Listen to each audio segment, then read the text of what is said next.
And then I stumble upon the fact that the Cleveland Browns did this to Shedeur Sanders, and I missed it because it happened just before the season started. It was actually very late August, the very end of August. They re-signed a player they had cut. You'll remember him from New England, Bailey Zappi. They did that to Shedeur Sanders. They went and signed Bailey Zappi because I promise you, Kevin Stefanski, the notorious Kevin Stefanski, who did in Baker Mayfield, did in Shedeur with Bailey Zappi. Skip Bayless reacts to the Browns ruining Shedeur Sanders' career. Check out what he had to say, and then I'll come back with my comments. Okay.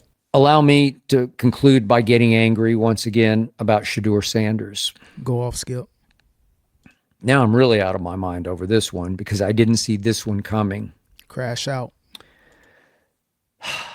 So there was the report the other day from Adam Schefter that Shedeur, and possibly advised by his father, Deion Sanders, that somebody from that camp, starting with Shedeur, turned down the Baltimore Ravens when they apprised, I assume, Deion via Ozzie Newsome, the great Ozzie Newsome, who's still advising in Baltimore, knew Deion very well when Deion played for the Ravens. I'm assuming that Ozzie gave Deion the heads up just before the pick was to be made. We're thinking about Shedeur. This is 5th round when he's fallen all the way through 4, incomprehensibly, regrettably, shamefully. And I assume Ozzie was just giving a heads up. I don't think Ozzie was looking for a yay or nay, because the truth is you can't do that unless you're Archie Manning with Eli Manning at the very top of the draft and you force a trade. That can be done in negotiations that could go on for weeks before the draft. This is on the fly, on the clock.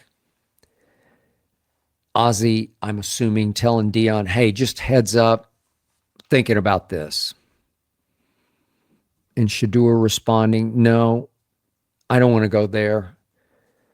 Shedeur thinking he was going to go 1st overall. I thought he should have gone 1st overall. My friend Mel Kiper had him ranked above Cam Ward in his final assessment before the draft. Mel?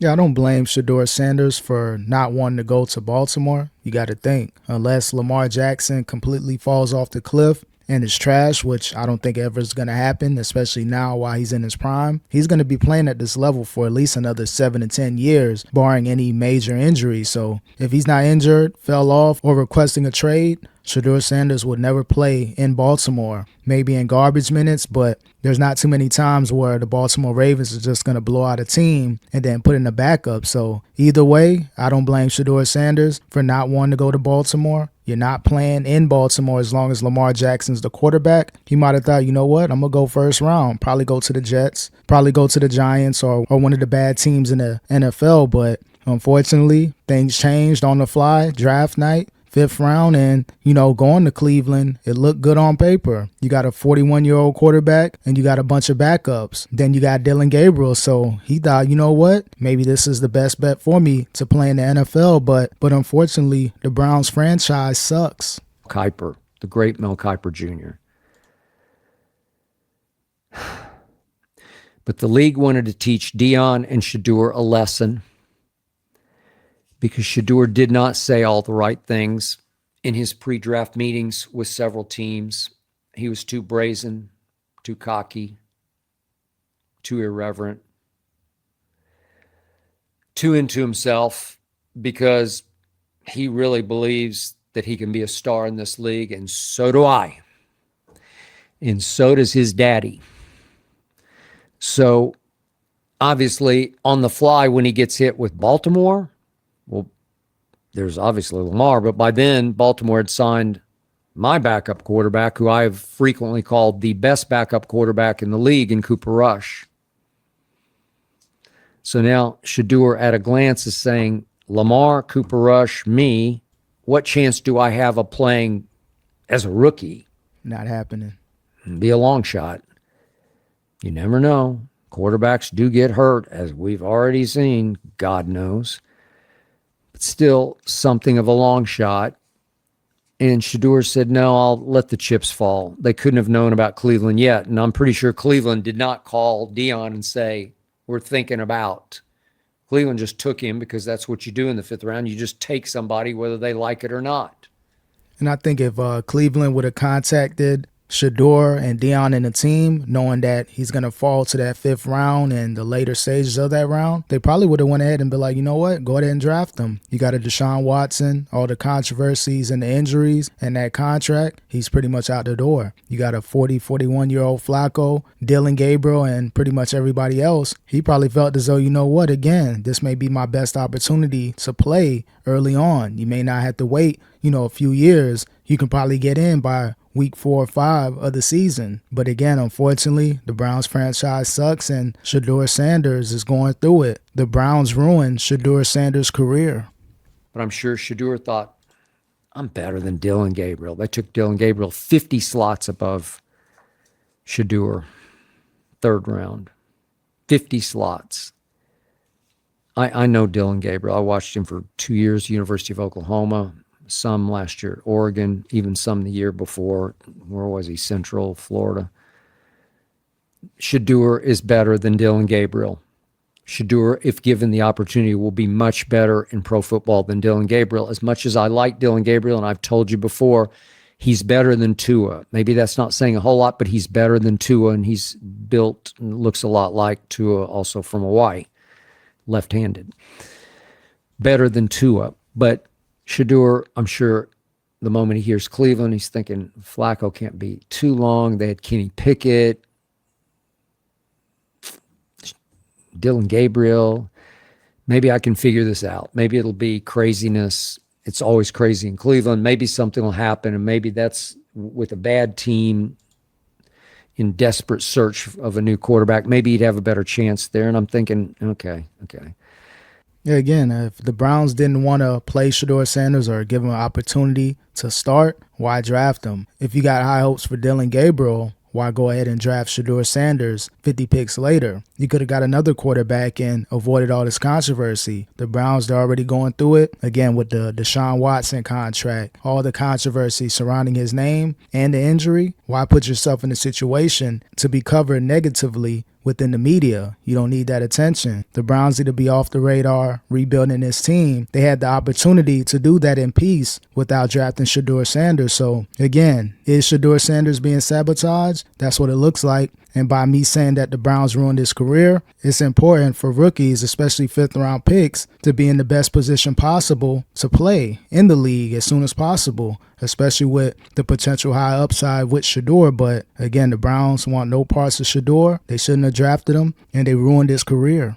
My only thought about Baltimore, now that I know what I know, is that with Baltimore, at least you learn from 2 of the best in being professional, being a pro. How do you be a pro? Show me Lamar, show me Cooper Rush. Show me how to do it. Let me feel the tradition in Baltimore. Let me learn how to do this the right way. Let me rehabilitate my image. Let me restore some credibility in Baltimore so that maybe at trade deadline, some team will say, well, he's been learning from Lamar. He's restored his professionalism inside the Raider culture. I'm sorry, the Raven culture, not Raider. And maybe he's worth a shot. Maybe that would improve his trade sort of stock, if you will. Just improve. Yeah, in retrospect, it would have been good if Shedeur Sanders would have went to Baltimore to learn from Lamar Jackson and Rush. Would have been great for his resume. And he could have got a lot of good practice run in the practice squad or with that 2nd or 3rd unit. I'm sure they would have gave him an opportunity in practice to at least build up his footage. But either way, man, it would have been a good opportunity. But it is what it is. He thought he was going to start, and plans changed. Improve his stock a little bit, where maybe somebody would say, okay, I like the way he's handled himself in Baltimore. I'll take a shot. Instead, he goes to Cleveland.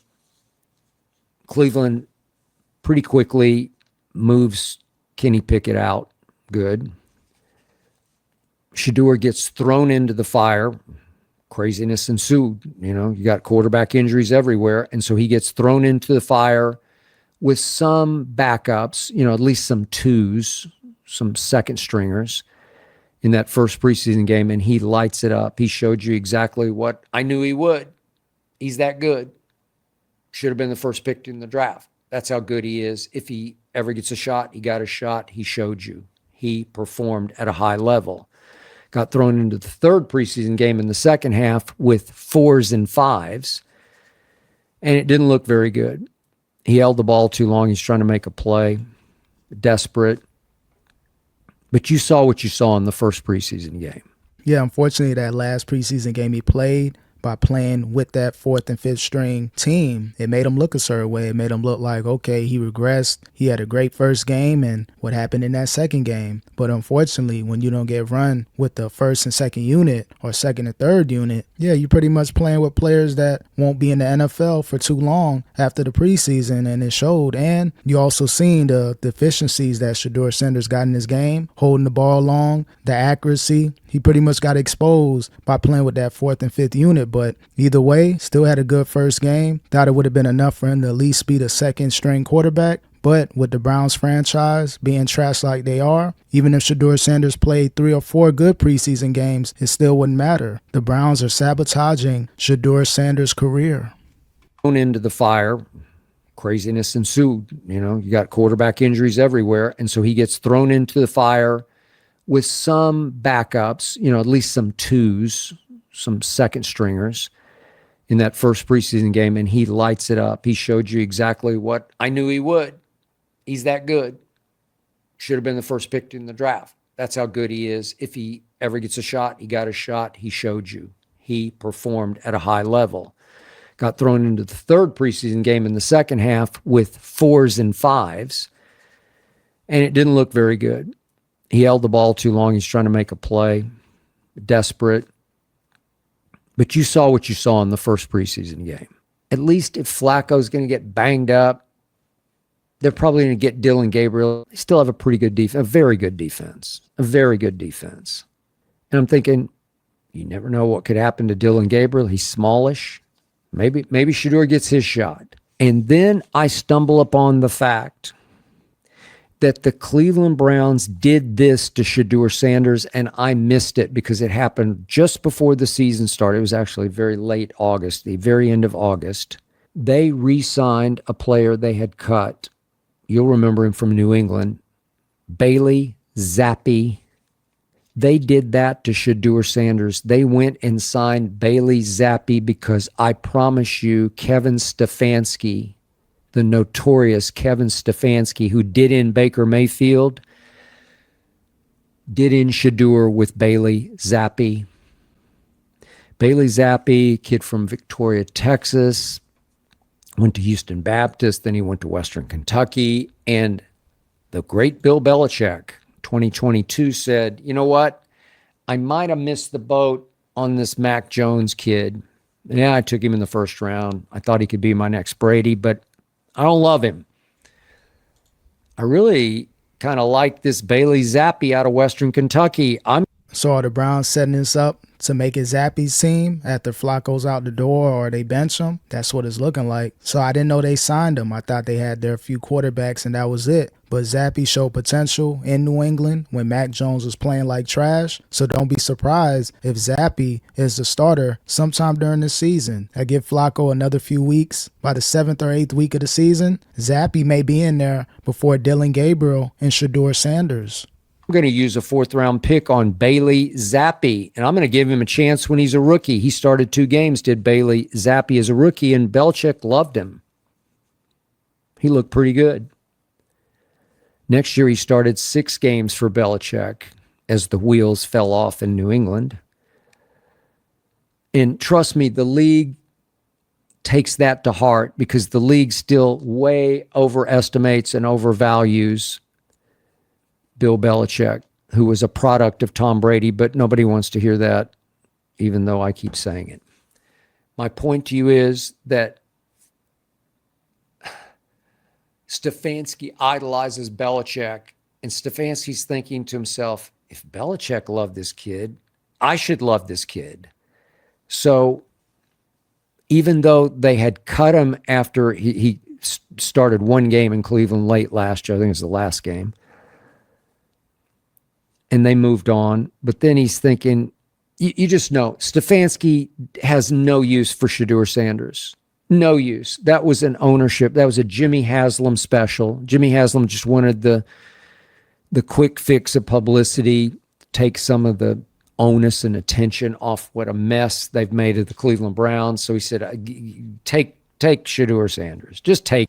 Yeah, at the end of the day, the Browns, they're a dumpster fire. I'm sure they'll fire their coach at the end of the season. I don't see the Browns winning no more than 4 games this season unless Flacco goes into a time machine and looks like how he did in his first few years in Baltimore. But either way, man, Shedeur, hold your head up, stay grounded, keep grinding. You never know what's going to happen. Make sure that when you're in practice, go all out. Don't be detoured. Don't put your head down. You just got to keep balling out. Learn the playbook because they might just throw you in there. You see what they're doing. It could be one game where Flacco's playing like trash, and who knows, they might just throw you in there. So you got to be ready at any given moment to at least put something on tape much better than the preseason. So best of luck to Shedeur Sanders, and hopefully he can get out the Cleveland Browns because they're ruining his career.